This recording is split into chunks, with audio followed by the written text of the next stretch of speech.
Bom dia.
Tainara, eu vou começar a aula, porque eu tenho hoje várias aulas, então a gente terminar. Já vai terminar mais cedo, inclusive. Mas eu vou começar logo. O pessoal que chegar depois, ou pega depois, ou. Enfim. Mas vamos lá. Vamos seguir nossa ideia aqui.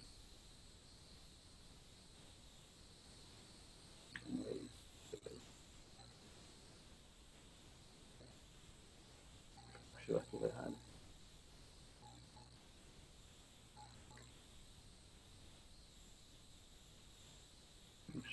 Nossa,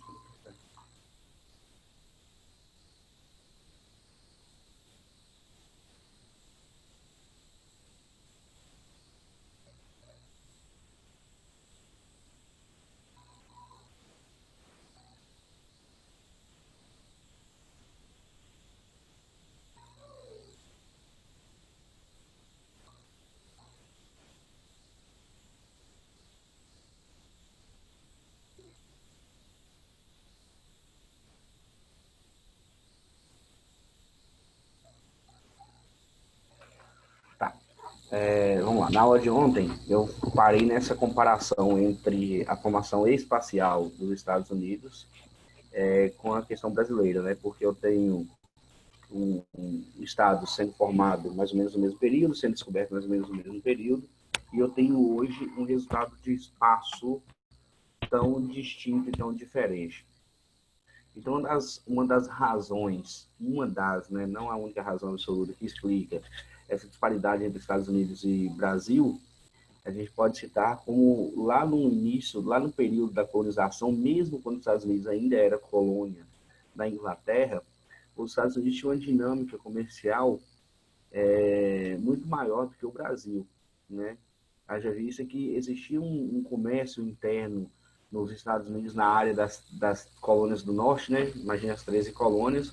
Nas colônias do norte já havia a construção de um mercado interno, já havia manufaturas, já havia mão de obra assalariada. Então a dinâmica comercial dos Estados Unidos ela já se mostrava muito mais efetiva e eficaz do que a dinâmica comercial brasileira. No Brasil, todo o interesse econômico, durante o período colonial, era voltado para atender os interesses externos, atender o mercado interno e aos interesses externos, que eram os interesses da nossa metrópole. Bacana? Então, a gente tem aqui no nosso próximo tópico a economia colonial, né? Que é a economia de plantation, naquele tripé que eu havia falado anteriormente. Tem a mão de obra escrava, o monopólio colonial, a gente tem muito a ver com o pacto colonial também, a organização em latifúndios, monocultura, cultivo de um único produto, e técnicas rudimentares. Uma observação em relação aos latifúndios e à monocultura. Isso vai trazer problemas para o Brasil até os dias de hoje. Regiões como a região centro-oeste, região nordeste brasileira, por exemplo, onde o espaço rural ele ainda tem essa característica de ser um espaço rural monocultor, a gente vai ver em cidades, por exemplo, dessas regiões, grandes disparidades sociais, né? Grandes desigualdades econômicas sociais. Né? Muito se dá em função dessa distribuição de terras. As técnicas rudimentares, quando Portugal chegou no Brasil e começou a cultivar cana-de-açúcar, eles trouxeram as técnicas da Europa para cá. Só que eles não se preocupavam em modernizar essas técnicas. Quando houve a Revolução Industrial na Inglaterra em 1750, o Brasil ainda era uma colônia de Portugal, houve mudanças nas formas produtivas, né, no espaço europeu, no espaço estadunidense. No Brasil, que já vivia já o início do ciclo do ouro, eles não estavam nem aí, não estavam nem um pouco preocupados em modernizar esse espaço rural brasileiro. Então a gente só vai ter a modernização do nosso campo quando há a Revolução Verde, na década de 50, que aí vai ser impossível você manter esse espaço rural brasileiro, que é produtivo, de maneira rudimentar. Mas na construção histórica, você tem aí um atraso muito marcante nesse espaço rural nosso aí. Beleza? Aí a gente tem os nossos ciclos econômicos, que é bom a gente entendê-los para conseguir entender a dinâmica de construção do nosso espaço, né? Primeiro tem o pau-brasil, depois o cana-de-açúcar e a mineração. No período da mineração tem uma coisa importantíssima de se falar. A gente está falando da construção do espaço, né? O período do pau-brasil é o período de exploração da área litorânea. As áreas litorâneas vão sendo ocupadas ali, beleza. A cana-de-açúcar, principalmente na região nordeste, até o sul, o interior de São Paulo, você vai ter uma atividade econômica implantada de fato e não apenas uma atividade de extrativismo. Muito bem. Concomitante à cana-de-açúcar, a gente vai ter a exploração das drogas do sertão, a interiorização do território brasileiro. Junto a isso, junto à busca para as drogas dos sertões, a gente tem também a criação de gado, a pecuária no sertão nordestino, para abastecer os moinhos, né, os engenhos da região litorânea. Abastecer e suprir a necessidade e a demanda por animais para tocar os engenhos e para transporte. Ponto. Depois do cana-de-açúcar, a gente tem um período da mineração. O período da mineração é a primeira atividade econômica que, de fato, vai estimular o crescimento das cidades no Brasil.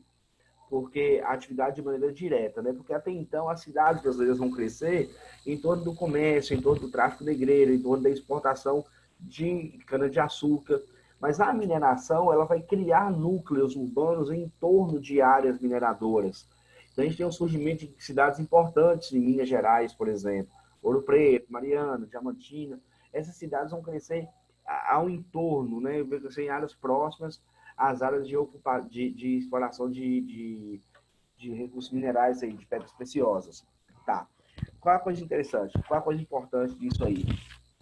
É porque a gente tem um incentivo à urbanização nesse período, a gente tem o início de aglomeração de pessoas nas áreas mais do interior do Brasil, a área de Minas Gerais, por exemplo, e a gente tem o início de uma dinâmica comercial. A partir do momento que você tem o ouro sendo uma atividade econômica muito relevante em Minas Gerais, isso aí vai coincidir com o período em que a capital do Brasil vai ser transferida para o Rio de Janeiro e a região produtora de ouro ela não vai conseguir produzir alimentos, assim como a região, a galera que produzia cana-de-açúcar. Então vai começar a vir alimentos lá do Nordeste para abastecer as áreas do interior de Minas Gerais. Então é a primeira vez que a gente tem, na formação do espaço brasileiro, uma interação interregional de maneira mais efetiva. Porque até então o sertão fornecia produtos para a região litorânea. Só que o sertão está no Nordeste também. Então a gente tem uma relação muito intra-regional, né? As primeiras relações interregionais que a gente vai ter vai ser a partir da exploração das pedras preciosas, né? Em Minas Gerais. Que a gente vai começar a ter essa ligação do Nordeste com a região de Minas Gerais, sendo o Nordeste fornecedora de alimentos, principalmente, né? De carne, principalmente, que é o charque. que começa a ser transportado. Aí o Rio São Francisco, que a gente falou sobre geografia, ele começa a ter uma importância histórica e cultural muito grande. Ele começa a ser usado como hidrovia, como meio de transporte, de maneira muito intensa. A gente vai ter o surgimento de várias cidades que vão ser importantes, né, dentro desse contexto histórico para o território brasileiro. As cidades vão surgir ao entorno do Rio São Francisco aí. Muito bem. Então a gente tem um espaço capitalista, monopolista brasileiro, um espaço já constituído, já formado, né? No século XIX a gente tem um processo de industrialização no mundo já consolidado, já é a segunda revolução industrial, a segunda fase da revolução industrial, onde os países da Europa, Estados Unidos, já estão com indústria a todo vapor, já começa a criar a ideia de hegemonia, de países hegemônicos. A gente falou lá no início do ano, os países hegemônicos, eles vão ser hegemônicos porque eles vão se industrializar, eles vão se desenvolver, eles vão criar uma certa dominância no mundo, né, em termos econômicos assim. Muito bem. Então, o Brasil está vivendo... o Brasil é um país agrário, agora já no ciclo do café, né, os grandes produtores de café na região sudeste do Brasil está vivendo sob essa tutela dos países hegemônicos, Estados Unidos e os países europeus. O Brasil é um grande país exportador de café, né? Isso é importante. O Brasil é um país que exportava muito café. E a gente tem na região sudeste do Brasil, muito em função daqueles solos que a gente estudou, do derramamento vulcânico, da terra roxa, a gente tem uns solos nessa região sudeste do Brasil, uma região extremamente produtora, um solo extremamente favorável à produção de café. Beleza. A gente associa o solo, as condições climáticas, as ondas migratórias que a gente teve, vão ter muitos europeus que vão vir para cá que conhecia sobre o café. A gente tem um processo de abolição da escravidão que vai fazer com que esses cafeicultores importem mão de obra europeia para o Brasil. Então, a gente vai ter uma série de fatores que vai moldar esse espaço brasileiro nosso no século XIX, no início do século XIX, final do século XVIII, início do século XIX, vai moldar esse espaço nosso aos interesses do setor cafeeiro. Um dos espaços, uma das questões que influencia diretamente no espaço brasileiro, que foi modificado aos interesses do setor cafeeiro, são as infraestruturas que são criadas no Brasil. O Nordeste brasileiro, que durante 3 séculos foi a região mais importante economicamente do Brasil, começa a ser deixada de lado. Essa importância é transferida para Minas Gerais no ciclo do ouro e é transferida para o Sudeste no ciclo do café. Então a gente começa a ter uma formação de um espaço, a gente quebra a dinâmica que tinha Nordeste, regiões produtoras de ouro, e começa a ter uma região extremamente isolada, e começa a se desenvolver muito, que é a região sudeste do Brasil. E esse desenvolvimento vai acontecer todo moldado e todo voltado para atender a produção cafeeira. As ferrovias, as rodovias, os portos, tudo que a gente tinha de infraestrutura no Brasil vai ser para atender a demanda cafeeira. E isso vai se concentrar na região sudeste do Brasil. E aí a gente tem uma estagnação, desenvolvimento. A gente tem uma região sudeste se desenvolvendo muito em função do café. Se desenvolvendo muito de maneira relativa, de maneira relativizando quanto ao resto do território brasileiro. Então a gente tem um espaço do Sudeste com a agricultura implantada, com alguma infraestrutura para exportar essa produção cafeeira. Muito bem. O setor industrial fortalecido... Desculpa, galera. Então, a gente tem isso aí no início do século XIX no Brasil. Tá, beleza. Aí eu tenho aqui um tópicozinho. Setor industrial, fortalecimento do mercado interno pelas leis de abolição.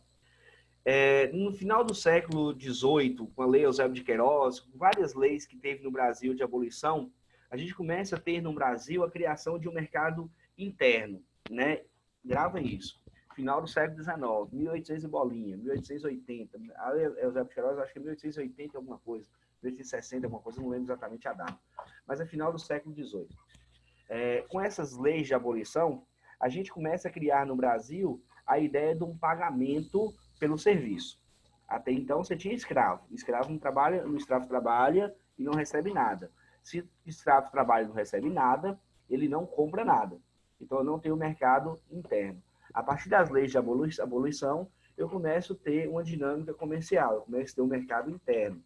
Por que comparar com os Estados Unidos? Eu coloquei aqui. Os Estados Unidos, nas colônias do norte, já havia um mercado interno muito antes. Já havia um trabalho assalariado, já havia manufaturas há 100, 200, 300 anos atrás. Já havia uma ideia de compra e venda, de valor de mão de obra nas colônias do norte há 200, 300 anos atrás. E é por isso que as colônias do norte vão se desenvolver muito mais que as colônias do sul, por exemplo. Porque já existe um processo dinâmico comercial nessas duas regiões, né? Eu sempre falo o seguinte, é como se você pegasse um grande... Eu vou tentar fazer para vocês aqui, eu acho que fica mais dinâmico. Deixa eu para fazer aqui rapidinho. Eu sempre dou esse exemplo aqui, ó. Você pega isso aqui, peraí.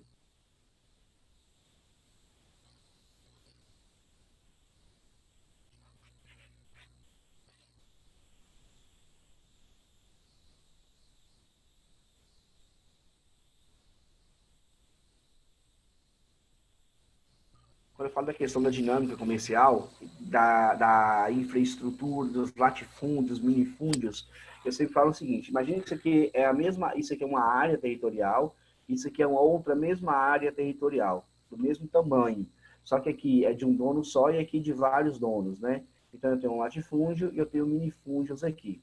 Se eu colocar um supermercado, vamos supor que esse quadradinho aqui seja um supermercado, e esse outro aqui seja um supermercado. Esse supermercado atende essa região aqui e esse atende essa região aqui. Aqui eu tenho mão de obra escrava, um latifúndio monocultor. Aqui eu tenho mão de obra assalariada em vários minifúndios e várias famílias. Cada um minifúndio desse aqui é de uma família que tem um funcionário assalariado. Isso aqui é um latifúndio que tem um dono só da terra e que tem escravos como trabalhadores. E aqui eu tenho supermercados. Aqui um supermercado e aqui outro supermercado. Qual dos dois supermercados vão prosperar? Esse supermercado aqui vai prosperar. Por quê? Porque eu tenho um mercado interno, eu tenho um mercado consumidor. Eu consigo vender, eu tenho uma dinâmica comercial. Aí esse cara do supermercado aqui, ele vai conseguir... Esse cara desse mercado aqui, ele vai conseguir vender esses produtos, ele vai conseguir se desenvolver, aí ele vai construir uma casa nova para ele, vai chamar um pedreiro para construir, e esse pedreiro vai ter dinheiro, porque ele vai ter construído a casa, que vai comprar no supermercado de novo, que vai comprar produto agrícola, enfim. Eu tenho uma perspectiva comercial, eu tenho uma dinâmica comercial a partir do momento que eu tenho, primeiro, a distribuição de terras, que é a estrutura agrária, a estrutura fundiária em minifúndios, e eu tenho uma dinâmica comercial porque eu pago o salário das pessoas, as pessoas têm dinheiro para comprar. Então, assim, quando eu falo aqui que nosso setor industrial ele vai se fortalecer por conta das leis de abolição, é porque eu vou substituir minha mão de obra escrava e vou começar a ter mão de obra assalariada. E essas pessoas, obviamente, vão gastar esse dinheiro. Então, se as pessoas vão gastar esse dinheiro, vão criar um mercado consumidor. Eu estou falando do final do século XVIII, onde já havia acontecido a segunda revolução industrial nos países mais desenvolvidos. Então, as pessoas já sabiam que existiam produtos a ser comprados. Então, isso aí vai começar a estimular a implantação de indústrias no território brasileiro. Aqui tem um questionamento. O espaço fragmentado até 1930, galera, o espaço fragmentado é quando é um espaço desconexo. Eu tenho o Brasil inteiro como um espaço só. Mas dentro do Brasil eu tenho vários espaços, vários estados não, várias regiões econômicas, onde essas regiões econômicas, elas não influenciam uma a outra, não há interação, ou a interação é muito pequena. Quando isso acontece, eu vou chamar isso de um espaço fragmentado. Não é um espaço interligado, não é um espaço dinâmico. Beleza? Então tá. Espaço urbano industrial brasileiro. Então, liberalismo econômico questionado. Por que liberalismo econômico questionado? o meu processo de industrialização ele vai acontecer basicamente por dois impulsos, né? Eu tenho dois impulsos que vai estimular e vai acelerar a minha industrialização. O primeiro impulso é na era Vargas e o segundo impulso é na era de Juscelino Kubitschek. Mas por que eu coloco o liberalismo econômico questionado? Quando ele estudou lá falando sobre o Fordismo, falando sobre o keynesianismo, a gente sabe que em 1930, 1929, houve a quebra da Bolsa de Nova York, e as ideias desse capitalismo liberal, puro, sem intervenção nenhuma, ele pode não dar certo. E por isso que a Bolsa quebrou em 1929. O mercado não conseguiu se regular o suficiente para evitar essa crise catastrófica que foi naquele período. Então, esse liberalismo exacerbado, esse liberalismo sem nenhum controle do Estado, ele passa a ser questionado após a quebra da Bolsa de Nova York. E é quando a nossa indústria começa a surgir. E a nossa indústria surgindo nesse contexto, ela começa a ter não uma intervenção, mas um estímulo do Estado, né? Com as ideias parecidas com as ideias do keynesianismo, onde o Estado vai investir em infraestrutura. Só que no caso do Brasil, que é um país menos rico, menos desenvolvido, o Estado vai investir de maneira pontual. E o Estado vai criar um problema, né? Não sei se por má intenção ou por falta de condição, que é uma desigualdade regional muito grande. Porque todos os estímulos que a gente tem para a industrialização de maneira efetiva, eles vão acontecer na região sudeste do Brasil. Então, eu vou criar essas indústrias de base em infraestrutura. O que é indústria de base? Indústria de base são aquelas indústrias que você produz matéria-prima para outras indústrias. Então, eu vou criar essas indústrias de base. Um exemplo de indústria de base é a CSN, que foi criada.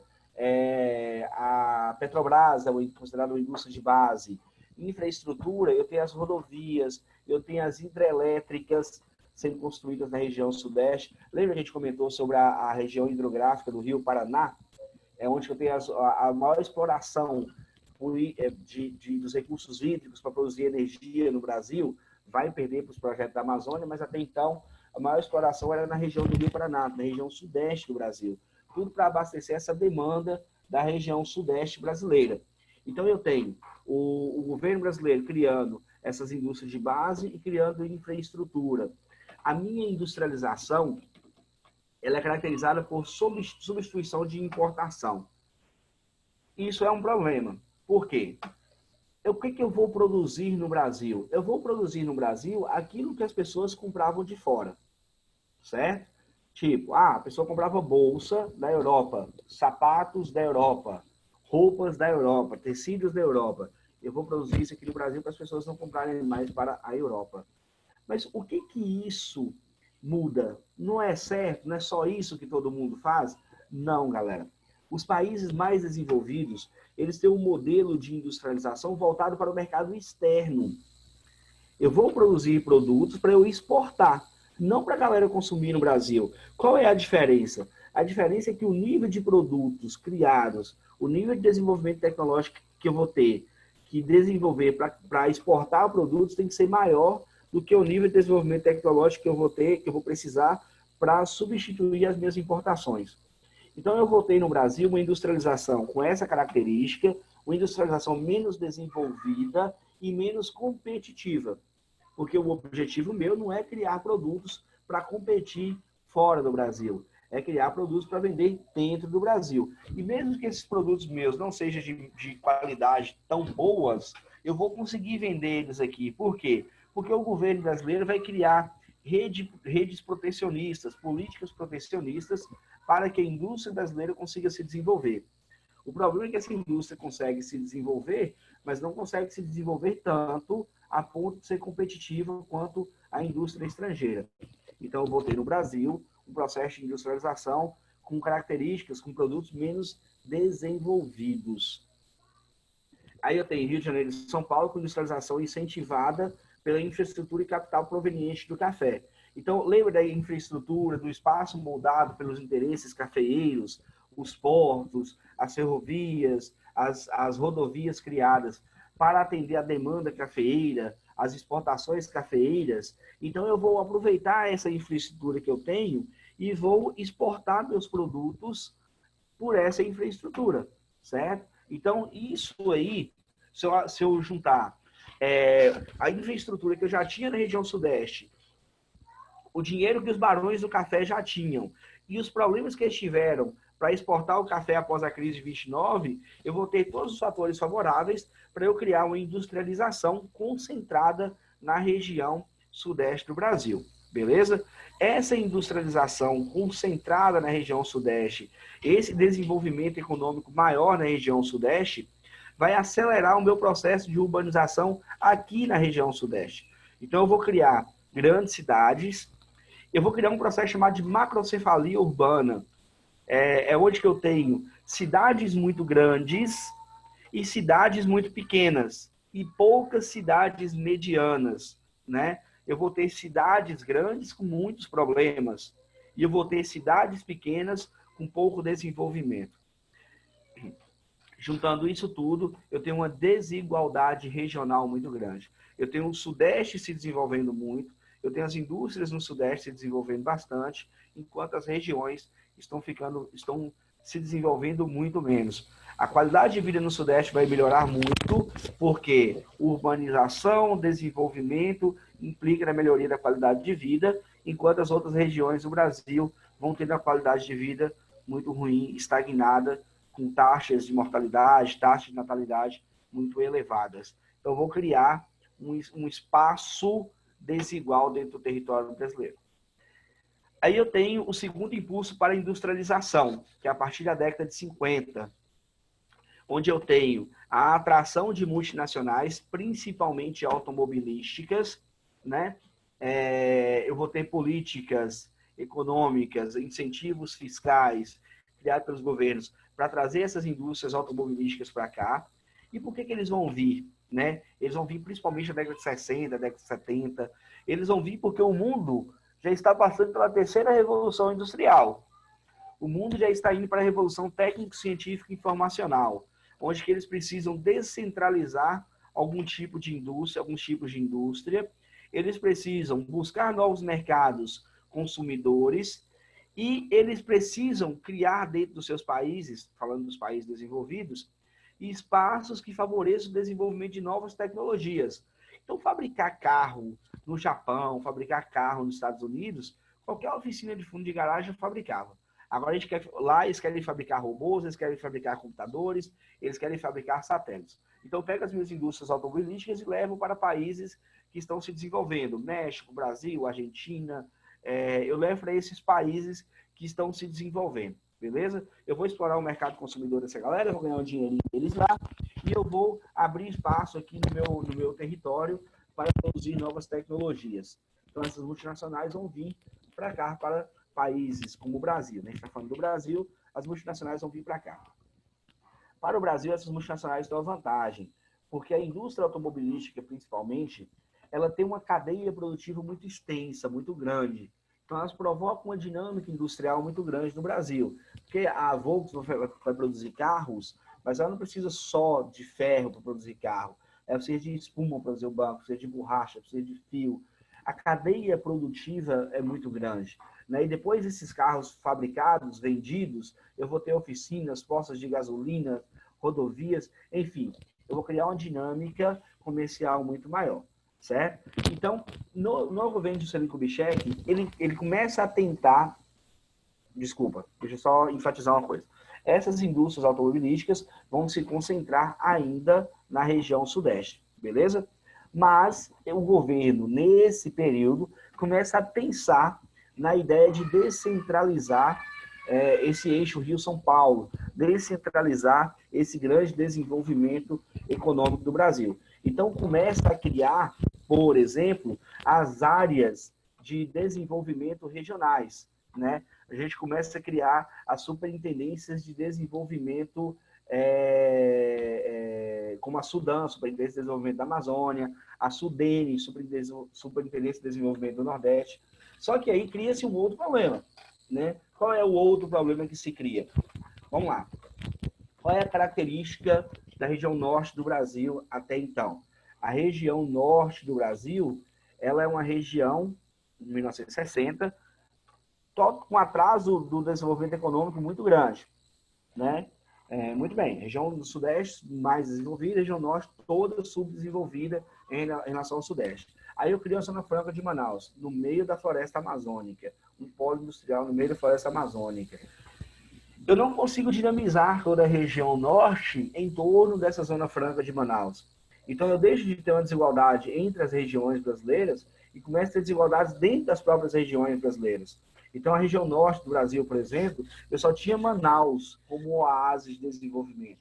Na região nordeste, eu tenho algumas capitais de estados que vão ser desenvolvidas. Eu tenho Recife, eu tenho Fortaleza, eu tenho Salvador, que são lugares mais desenvolvidos, o resto são bolsões de miséria. Então, eu crio ainda desigualdades dentro das minhas regiões. E, detalhe importante, eu não consigo, com essa política, criar uma dinâmica entre as regiões. Eu não consigo promover uma dinâmica interregional no espaço brasileiro. Beleza? Dentro dessa construção do espaço, nesse contexto aí de década de 70, eu começo a ter a ocupação do centro-oeste brasileiro, né? Onde que eu tenho ali essa fronteira agrícola, né? Onde vão ter o celeiro produtivo no Brasil, que é a região centro-oeste. Aí eu começo a ter o início de uma dinâmica, né? Eu começo a ter uma região centro-oeste produzindo produtos agrícolas, assim como a região nordeste produz já, assim como parte da região norte produz. Só que a região centro-oeste tem uma particularidade. Eles começam a produzir usando tecnologia, já aproveitando a Revolução Verde, já aproveitando o pacote tecnológico da Revolução Verde e produzindo produtos agrícolas com tecnologia. Então, por isso que quando a gente estuda as regionalizações brasileiras, a gente vai estudar na próxima aula, o Pedro Pinchas-Geiger vai pegar o Brasil e dividir na região chamada de região Centro-Sul, né? Que é essa região que vai abranger toda a parte agrícola do Cerrado brasileiro, que usa muita tecnologia. Porque eu tenho na região Centro-Sul uma dinâmica de interação relativamente boa. Eu tenho a região Centro-Oeste produzindo grãos e vai vender esses grãos na Bolsa de São Paulo. Eles vão conseguir usar investimentos de capitais estrangeiros com sedes nas regiões Sul e Sudeste do Brasil. Eu tenho toda uma dinâmica entre essas regiões mais desenvolvidas do Brasil, que ele divide como região Centro-Sul do Brasil. Além da questão da exploração das lavouras, eu tenho as áreas de exploração de recursos minerais, eu tenho Eldorado do Carajás, eu tenho as regiões do Centro-Oeste, também com grandes explorações de recursos naturais, que vai moldar essa região mais interiorana do Brasil. Só que ainda não criar uma conexão entre todas as regiões do Brasil. Eu vou ter três espaços brasileiros muito bem definidos sobre as questões econômicas, que é a Amazônia, com sua característica extrativista, a região Nordeste, com sua influência do passado colonial, que vai moldar muito suas expectativas econômicas, e a região Centro-Sul do Brasil, que é a região mais desenvolvida no território brasileiro. Beleza? Então tem isso aí até a década de 90.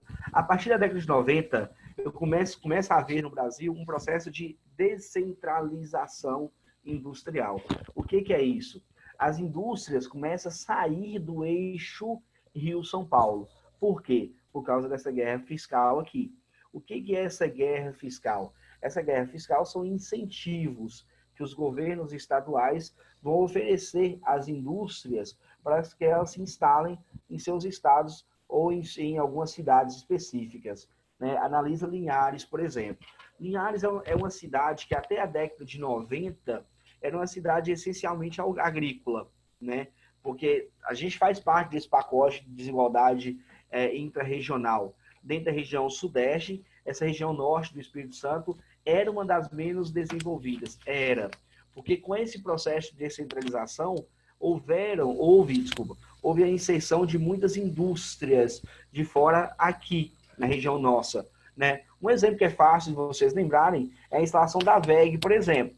A WEG é uma empresa lá do sul do Brasil, lá de Santa Catarina, que procurando uma nova área para se instalar, veio para Linhares. Certamente elas receberam incentivos para se instalar aqui. Eles não vieram para cá porque a gente é bonito.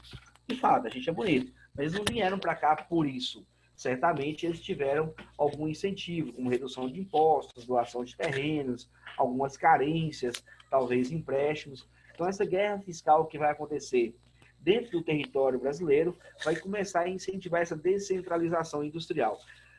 A indústria, aquilo que a gente sempre fala, que eu falei umas 500 mil vezes, de espaço fragmentado, o espaço fragmentado é o contrário de espaço conectado. O espaço fragmentado é aquele espaço onde não há união, não há junção, não há interação. A indústria, quando eu pego a indústria e descentralizo, eu quebro o eixo de concentração dela e coloco indústrias em várias partes do Brasil, eu vou obrigatoriamente forçar uma interação econômica a nível mais nacional. Por quê? Porque a WEG, por exemplo, ela está aqui, mas ela precisa de tinta de outras regiões, ela precisa de matéria-prima de outras regiões, ela começa a criar uma dinâmica comercial e essa dinâmica vai promover essas interações, beleza? Até a década de 90, né, antes dessa guerra fiscal, antes dessa descentralização industrial, se a gente fosse fazer no Brasil, por exemplo, aquilo que se faz analisar o mundo, que é entender a divisão internacional do trabalho do mundo, né, que a gente pega, como que era a DIT na época da colonização. As colônias produziam matérias-primas, forneciam pedras preciosas, e as metrópoles produziam produtos manufaturados. Aí, no processo de industrialização, os países desenvolvidos produzem produtos de alta tecnologia, países emergentes, produtos com baixa tecnologia. Se a gente analisar o espaço brasileiro até a década de 90, a gente vai perceber que a gente tem uma mini DIT aqui. A gente tem o Sudeste produzindo produtos de alta tecnologia, produzindo tecnologia, é a região que mais vai usar tecnologia, e as outras regiões do Brasil fornecendo matérias-primas, né? Produtos com menos valor agregado. Porque quando eu falava de tecnologia há 30 anos atrás no Brasil, eu só associava a São Paulo, a Rio de Janeiro, a capitais, a grandes cidades da região sudeste do Brasil. Beleza? Então, a partir da descentralização, da guerra fiscal, a gente começa a ter uma dinâmica, um desenvolvimento sendo levado a outras regiões do Brasil. Não que a gente tenha ainda um espaço igualitário, mas a gente começa a desfragmentar esse nosso espaço e começa a promover uma maior dinâmica do espaço nacional. Beleza? Tenho 3 questões aqui, galera, que eu queria discutir com vocês, mas eu acho que eu já falei bastante. Para não ficar cansativo para vocês, eu vou salvar esse arquivo aqui em PDF e vou mandar no grupinho, no grupo lá de vocês dão uma olhada tal, e tentam responder essas questões, e depois eu mando o gabarito delas para vocês. Tá bom? Vocês têm alguma perguntinha? Cri. Adoro essa parte de vocês, tem alguma pergunta e ninguém responde, mas tudo bem. Show, Tairara. Beijos. Até a próxima aula, então, galera. Fiquem com Deus.